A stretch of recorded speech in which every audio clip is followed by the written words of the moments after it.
Hello friends, myself Dr. Maddineni Srinivas. So in this today's MCQ, we are going to look at the concept or rapid revision of rodent ulcer, that is basal cell carcinoma.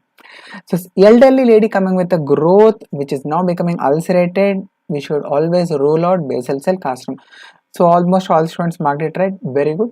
So few points about this, it is also called as rodent ulcer.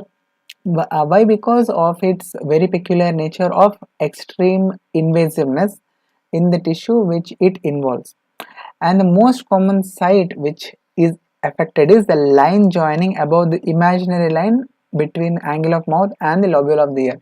And you must also remember few of the facts that it is the most common primary malignancy of the skin.